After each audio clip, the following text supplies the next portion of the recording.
Shalom.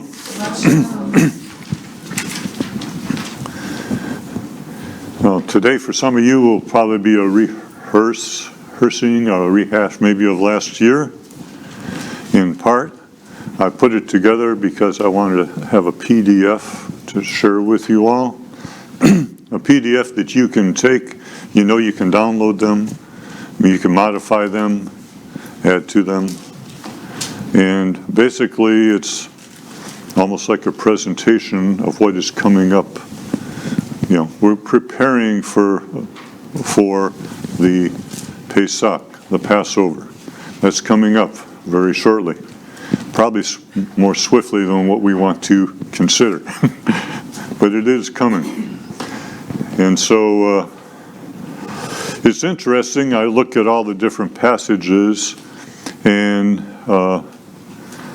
this passage in John 19 is not even listed in most commentaries on what to read for this parsha, but it's very appropriate. So I'm going to run with it and see where it takes us. Of course, my meditation verse, be it on watch and pray at all seasons, that you will have strength to go safely through all the things that will happen and to stand before the Son of Man. I won't go into the teaching on when you are saved. You are saved in part when you receive the knowledge of the truth, because you decided to accept it. You are sealed with the Spirit at this present time. Will you continue with that? And you will be saved when you continue to the end, which is the ultimate. So, yes, there are phases. It's interesting that there are 3 phases. We see the fingerprint of the Father in everything that we do, everything that we read. So this is just one of those fingerprints. Numbering your days to the kingdom, or can you number your days? Unlearning the lies of the past. I had another title for this, but I couldn't find some of my research materials. And my subtitle would have been, is this John, a heretic? You see, that is in the eyes of those who give you the doctrines and the teachings. But I'll go into that another day. I'm going to ask a lot of questions. I wish you would ask yourselves a lot of questions when you're studying. So I'm going to propose a few. In John 19, 31 through 37, the Jews therefore, because it was the preparation that the body should not remain on the stake on the Sabbath, for the Sabbath was a high day, asked Pilate that their legs be broken, that they might be taken away. And the soldiers therefore came and broke the legs of the first and the other. And Yeshua, of course, they did not. They pierced his side with a spear. So my question is to you, what day of the week is this?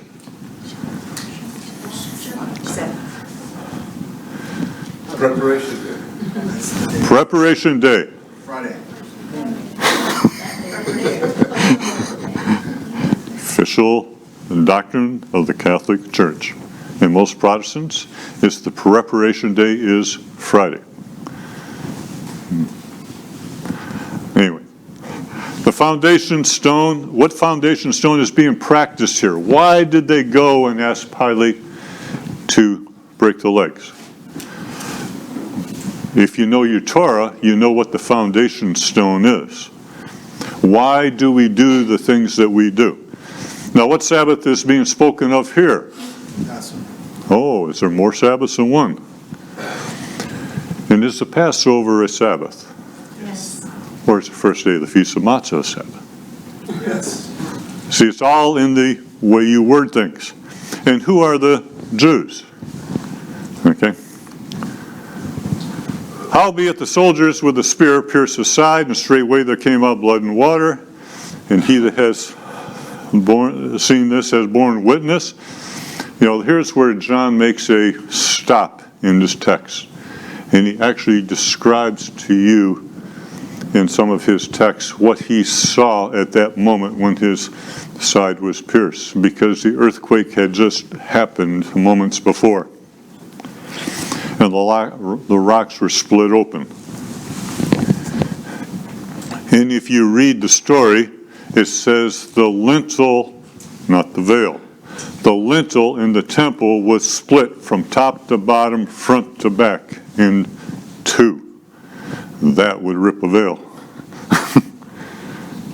Okay? And it says here, not a bone of him shall be broken. And again, another scripture says, they looked on him whom they had pierced. So I wrote a word down here. You may or may not be familiar with it. Pesher is a Hebrew practice of seeing in a present reality and perceiving it was fulfilled or has fulfilled that which is a prophecy from the past. That is a common practice of understanding.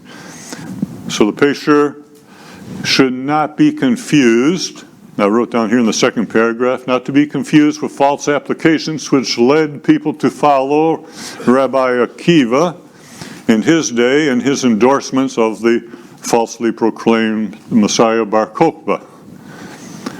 And I'm not going to go into any discussion on how the death of Bar Kokhba changed Rabbi Akiva's theology. That's another issue. In fact, that's a historical issue. It's not really a theological issue. So returning to these questions, what day of the week was this? Now, to know the day of the week, the month, the season that we are in, we must learn to count Hebraically. So what happened in this season? We read in John 12, verse 1, Yeshua, therefore 6 days before the Passover, came to Bethany where Lazarus was, whom Yeshua had raised from the dead. Now, what day of the lunar month is Pesach? 15th. When is the Passover sacrificed? 14th. The afternoon to the evening of the 14th. Yeah. In the day, I think the high priest sacrificed the Passover lamb at or around 3 p.m. So you have some different teachings on that, but that's basically between the evenings. So what day is the day of examination of the lamb? Starts on the 10th or 14th. Uh-huh. So let's take a look here. We're going to go over a little bit of that. In Exodus 12, verse 6, and you shall keep it, the lamb, until the 14th day of the same month, and it shall be killed at evening. The Hebrew again there seems to designate between the evenings, or just before sunset or the twilight. And they shall eat the flesh in that night. Now you realize this is the only time in history where the people of Israel kept it this way. Later on he says, this shall be a hag for you throughout your generations. At no other time in the history of the Hebrews did they ever take blood again and put it on their lintel and doorposts. This is the only time. It says in the Hebrew, and we read part of it today, that this will be a zecher, a memorial for you throughout your generations. So that's what we do. Every time we rehearse, every time we practice this in its season, we are rehearsing. But we don't walk into the day of the Feast of Matzah and say, okay, I'm here, let's celebrate. What did we do the day before? Prepared. What do we do when we come here on Shabbat? Did we prepare something yesterday? Either in fact or in our minds, we had it all prepared, and we brought it here with us. So that's part of what we do. We prepare. As part of practicing the Moedim, we are preparing. We're preparing for his return, just as we are also in this season coming up. We're preparing to remember what he did in the past. So, and it says here in 12:8, he says, they shall eat it at evening, which means after dark. So in Exodus 12:2-3, this month shall be to you the beginning of months. And there are several calendars in the Hebrew culture. Okay, this is the first time that this is declared the beginning of months. This practice starts here in Exodus. It shall be the first month of the year to you. Speak to the congregation. Okay. Speak to the Kahilah. I forget what the Hebrew word is there. I don't think it's Kahilah. And say to them, on the 10th day of the month, they shall take every man a lamb according to their father's houses. So the Aviv of barley had just been eaten by the locusts. In Exodus chapter 10, this is the spring of the year. This is the Rosh Hashanah for the religious calendar. So again, how many calendars are there in the Hebrew mind? At least 4. That might shock some of you. But we're not going to go into the Levitical teaching on when is the new year of trees, when is the new year of your cattle. You know, how do you determine what animals are in the first year if you're going to do sacrifice? See, all these things need to be determined, and they were given the liberty of setting those seasons so that they could organize and order their worship to the Father. There is no prohibition on them doing what they have done. That's right. So any resistance from some of our brethren to the contrary is really irrelevant. It's unscriptural. That's right. So in Exodus 12:2-3, this month shall be the beginning of months, the first of the year. And on the 10th of the month you set aside the Passover lamb. What did our scripture say in John? 6 days before the Passover, he arrived in Bethany, which is, I think, about 5 miles from downtown or from the temple.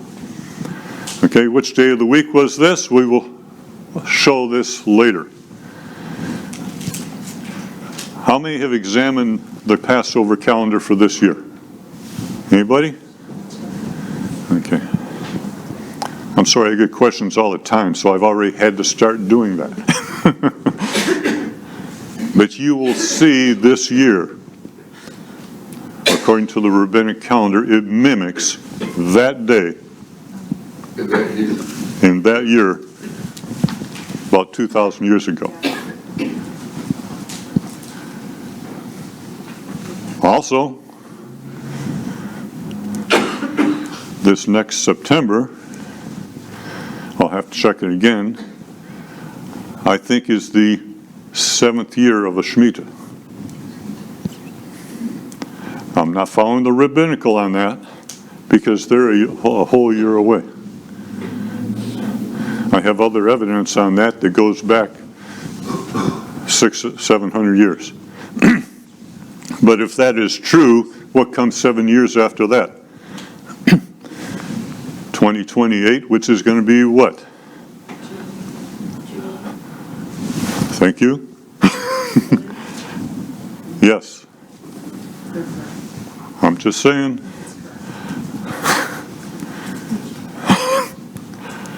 When did Yeshua, when was he put on the cross? In a Jubilee. If you count 40 Jubilees, what do you come up with? 2028. Is Yeshua coming very soon? That should give us pause for considering, because we also need to understand that what happens between now and then is going to be something that we really don't want to see, and we really need to be praying for our brethren.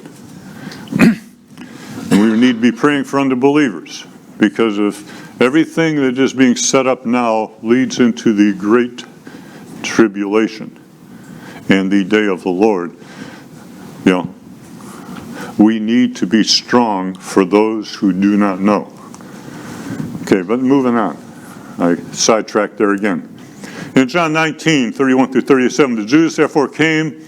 It was a preparation day that the bodies do not remain on the cross upon the Sabbath day, for it was a high Sabbath day. There is a hint right there. And in John 19:14, it was a preparation day for the Passover. It was the 6th hour. And he said to the Jews, "Behold your king." What hour of the day was Yeshua put on the stake?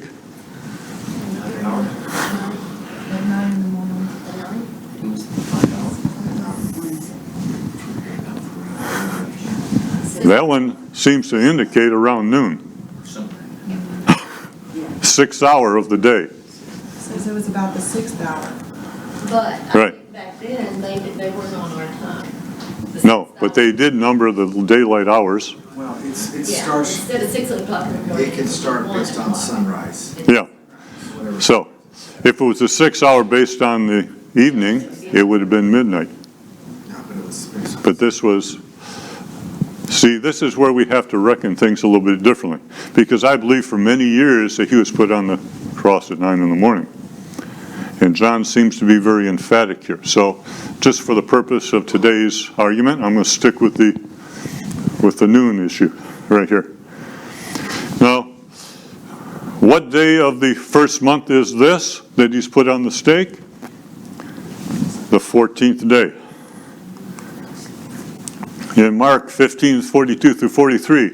And when even was now come, because it was the preparation day, the day before the Sabbath, there came Joseph of Arimathea, a counselor, of honorable estate. He was part of the Sanhedrin. He was looking for the kingdom of God. He went boldly into Pilate and asked for the body of Yeshua. Okay. There's other histories that suggest that not only was he a follower, he was an uncle of Yeshua.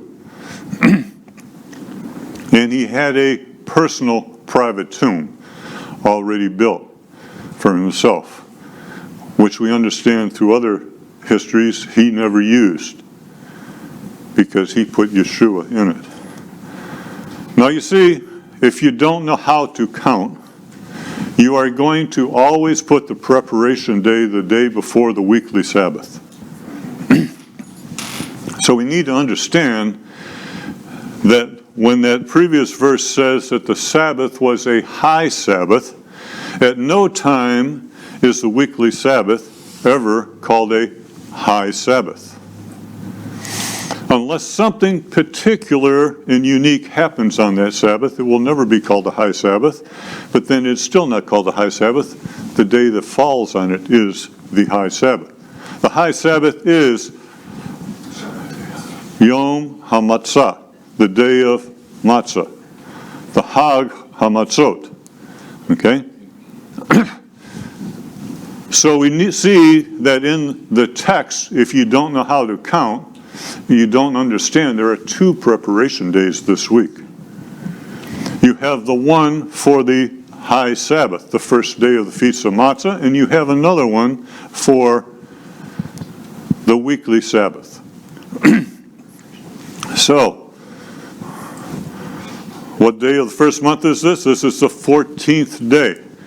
And again, we read in Luke 23:52 and 54, and the man went out to Pilate and asked for the body of Yeshua, and they took it and wrapped it in linen cloth, laid it in a tomb, hewed in stone, where no man had ever lain. And it was the preparation day, and the Sabbath drew on. Now, sometimes the way things are worded shows that a Greek translated the Hebrew and didn't understand.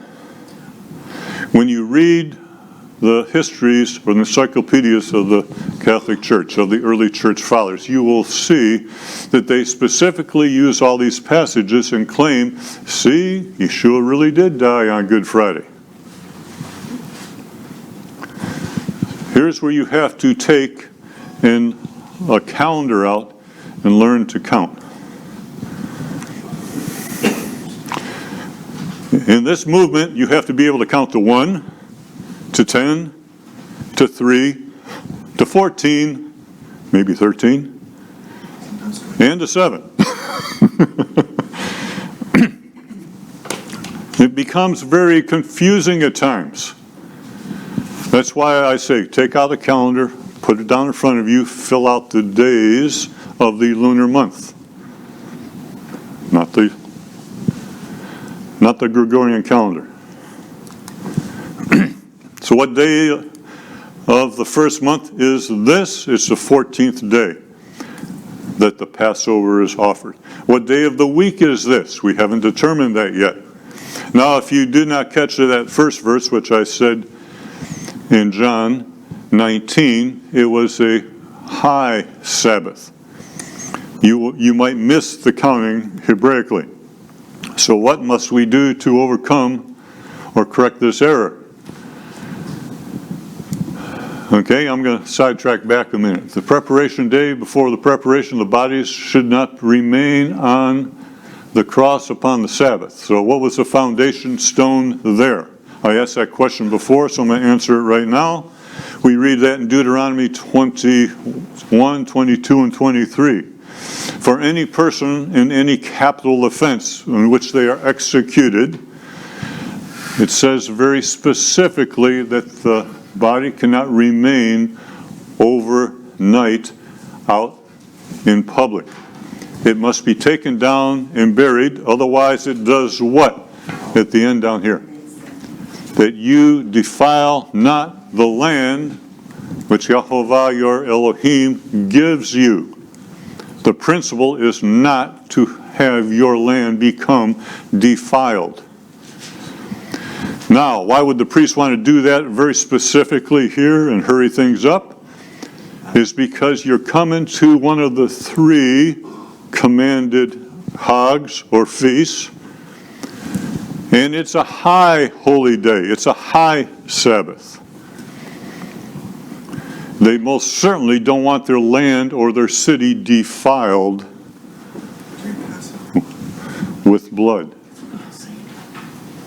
So that's why they went and asked Pilate to render his decision swiftly and quickly. Okay, so who are the Jews in this scenario? Is it all the people, or is it the leaders?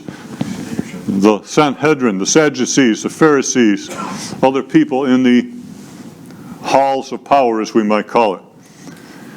And what Jews are not, is this passage not referring to?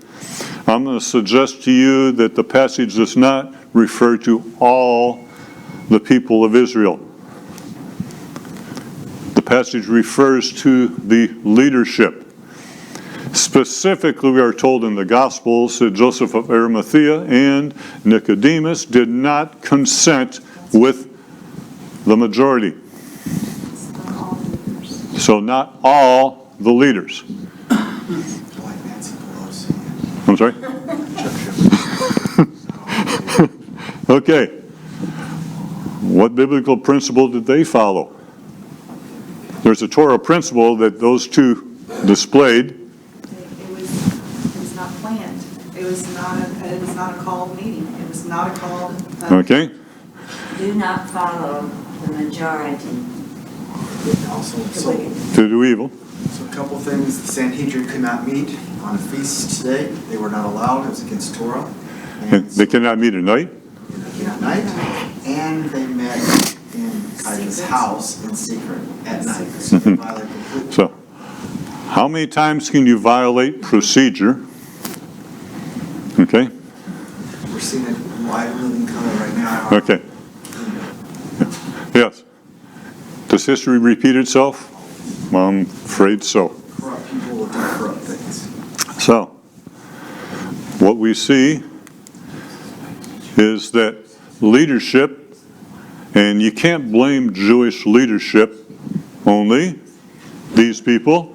What do we see? We see the same thing with Constantine, with the Gentile church. We see the same thing in our day. We see the same thing in our politics. You know, it's almost like, when does the righteous man find any relief here? You know? So think about these things. These things are recorded here, but we see them repeated often throughout history. So what day of the week is this? Now, if you catch the first verse, okay, in the series, if you cannot count Hebraically, the days may come, you may come up with a correct answer, but most likely, like most of the church, they let other people tell them their theology, they come up with a wrong answer. I had a fellow say to me, my pastor wouldn't lead me astray, would he? Let me say this to you. No pastor leads any of his sheep astray cognizantly. Unless he's a wolf in sheep's clothing. But let's take it for what it is. Most of your pastors, most of my pastors, never tried to lead the people astray.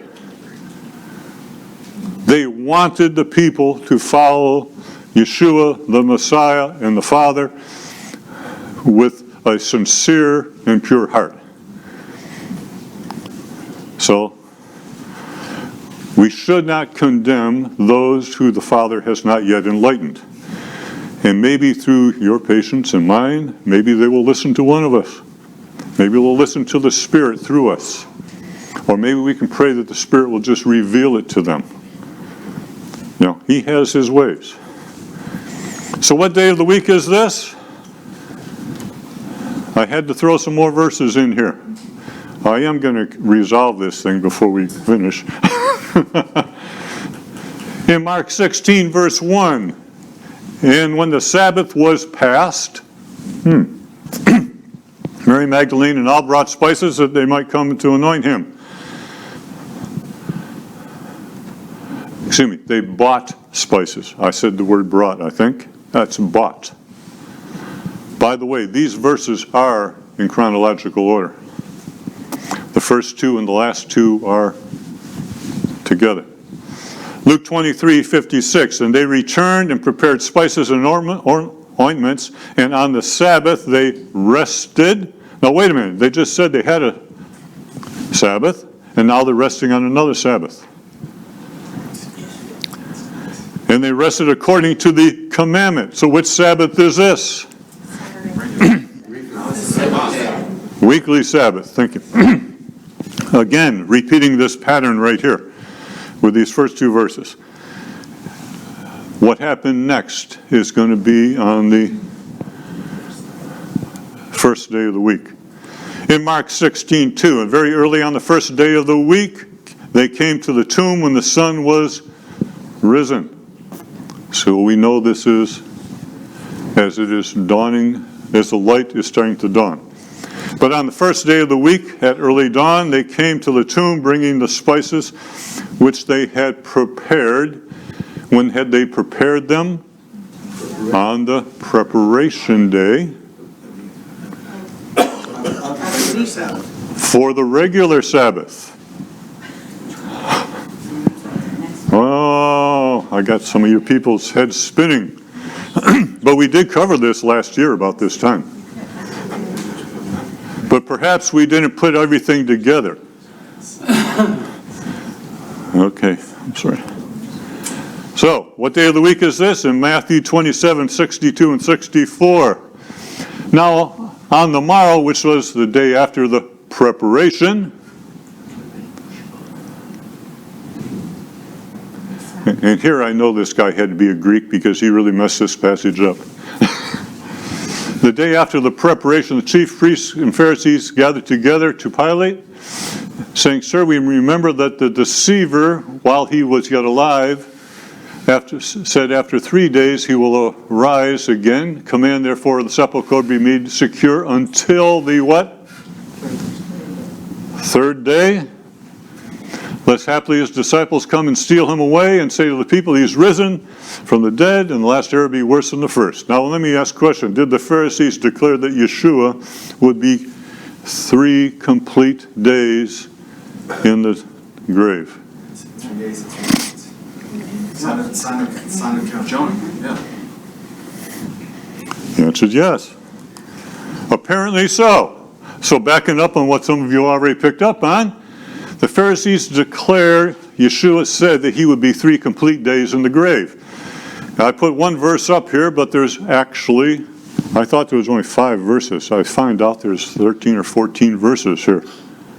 Yeshua says the same thing in different ways. As for Jonah was 3 days and 3 nights, how many hours is that? 72. In the belly of the whale, so shall the Son of Man be 3 days and 3 nights. How many hours? 72. 2 witnesses right there. You see what he is doing?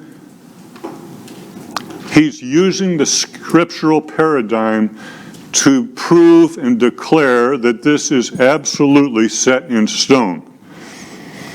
He will be 72 hours in that grave. Prognostications of the Gentiles to the contrary, notwithstanding. He must be 72 hours in the tomb.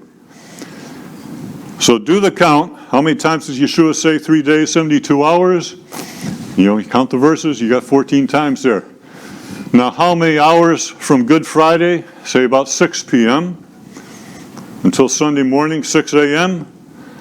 At the very best I can come up with is 36 hours. If I was a lawyer, if I'm sitting as a judge, that's prima facie proof that one cannot be the other. That's prima facie proof that whoever this person was that died on Good Friday and rose Easter Sunday morning is not the same person who declared, I will be 72 hours in the grave. But see, the confusion that we've had from our past does not negate the compassion of the Father who called us anyway. Okay? Just because we confuse the details doesn't mean he still can't call us out and save us. And he has done that. Thank you very much. Okay, so now I put a calendar up here. I'm sorry I had it all marked up before I got started here. Is that a 36-hour calendar? This is a rude awakening. Sorry. Okay, so this year, coming up, we find out when the month is declared that the Passover lamb is selected on the 10th day of the month. Right here. The large numbers are the days of the lunar months. So, like it was in Yeshua's day, he shows up on the 6th day before the Passover, which is Friday. Why? He's not going to be traveling on a Shabbat. See, things do fall right into place. Yeshua didn't miss a thing. Not a thing. So Yeshua shows up on the 9th in Bethany. He makes his grand entrance into Jerusalem on the donkey the following day. That's not Palm Sunday, folks. That's my history. I don't know what yours was. No, that wasn't Palm Sunday. It was a Shabbat. Count them out. 1, 2, 3, 4. Overnight, and then the Passover is right there. 4 days. So that's when Yeshua was put on the stake. And then you count Wednesday evening, if you want to use our current calendar. I'm just going to use 6 o'clock as an arbitrary time, 6 o'clock p.m. So from 6 o'clock to 6 o'clock is 1. 6 o'clock to 6 o'clock is 2. 6 o'clock to 6 o'clock is 3. When did Yeshua come up out of the grave? 72 hours. So somewhere between 3 o'clock on Shabbat and sunset on Shabbat, Yeshua came out of the grave. That's not Sunday. That's Saturday. Now, if you do know the rest of your history, what happens on the evening of the Shabbat in the week of unleavened bread? The high priest and his entourage walk across the Jordan Valley. They walk over to the Mount of Olives, and what do they do on the Mount of Olives? They gather up the barley sheaves for the wave offering, and they take it to the temple, and they take some of it and they thresh it out, and they take some of it and they set it on the side, and the next morning, bright and early, just as the sun breaks over the eastern horizon, the high priest is on the corner of the temple waving the sheaf of first fruits. What did Yeshua say to the ladies who met him at the tomb really, really early? Don't touch me, I have not yet ascended. Why did he not ascend? The high priest was getting ready to ascend to that pinnacle on the corner of the temple where he would wave that sheaf offering. Where was Yeshua going? Into the heavenly temple. With whom?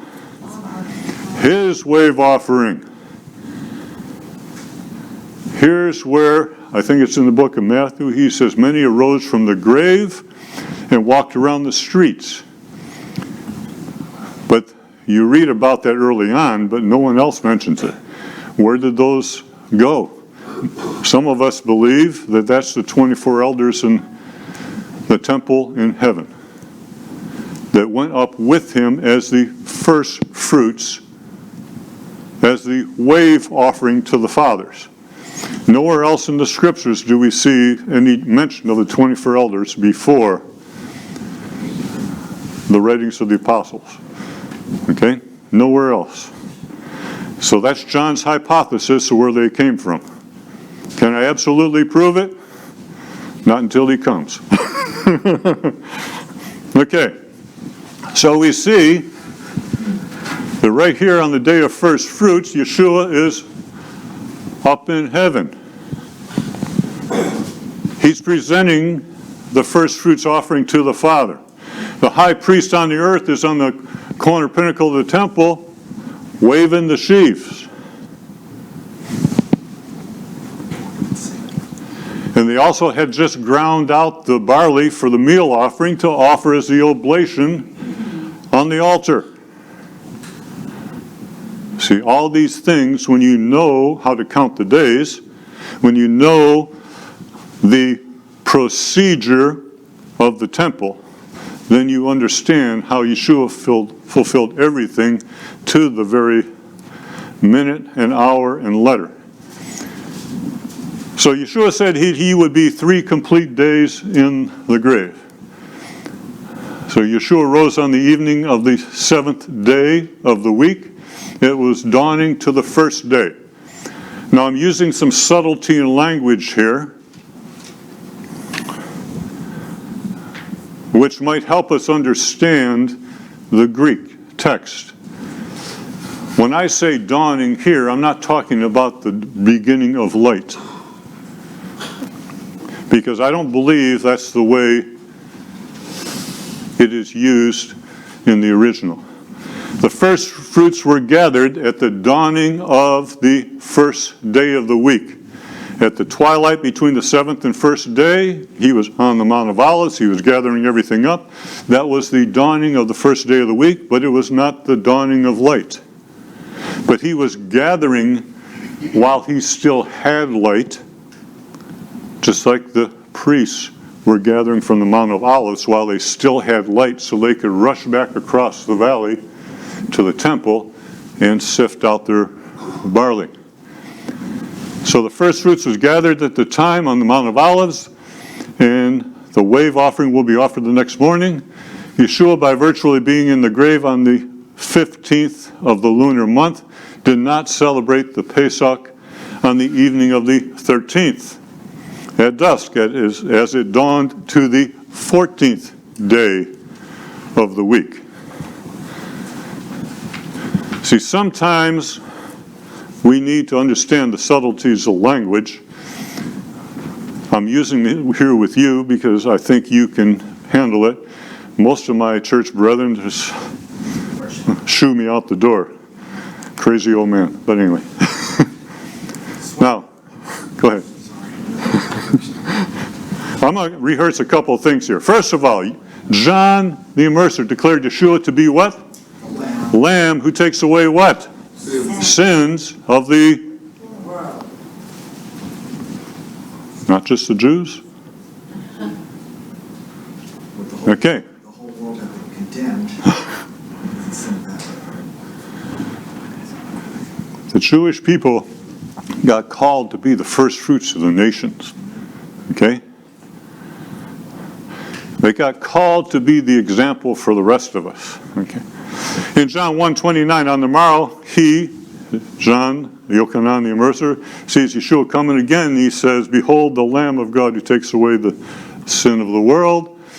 And we see in Exodus 12:15 that the Lamb shall be without spot and blemish of the first year, it says in the Hebrew,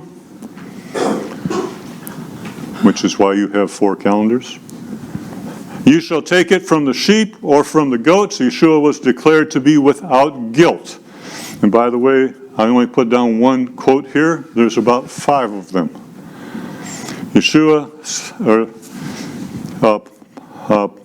Pilate said to them, "You brought to me this man as one that perverts the people. Behold, I've examined him before you and found no fault touching this man, touching the things of which you accuse him. No, nor yet Herod. For you sent him back to us, and behold, nothing worthy of death has been done by him." I use that verse for a specific reason, to reinforce another dualism. Okay? All the priests and all the ones that were accusing Yeshua had 2 witnesses that stood against them. By the way, these 2 witnesses were totally unbiased because they really had no interest in the Jewish faith. Herod, the king from the north, coming to Jerusalem, he declares him without guilt. And so does the Roman procurator here, Pontius Pilate, because he declares him without guilt. So there again you have 2 witnesses. So I had to jump back and show you that this is a fulfillment of a prophecy from Zacharias. By the way, I've given you only 3 verses here. Go read the whole passage. It's really extremely telling and extremely prophetic. Salvation, Zacharias says about Yochanan, his son, that he will go before him. He will display or declare the salvation from our enemies, from the hand of all those who hate us, to show us mercy toward our fathers, to remember the what? Holy covenant. The oath which he sware to Abraham our father. So the covenant is confirmed. Why did Yeshua come? I can tell you what my churchianity answer was, but I'm going to give you the answer of Zacharias, the priest. He was in the position where he should know, right? He was the one that burned incense on the altar inside the holy place, right?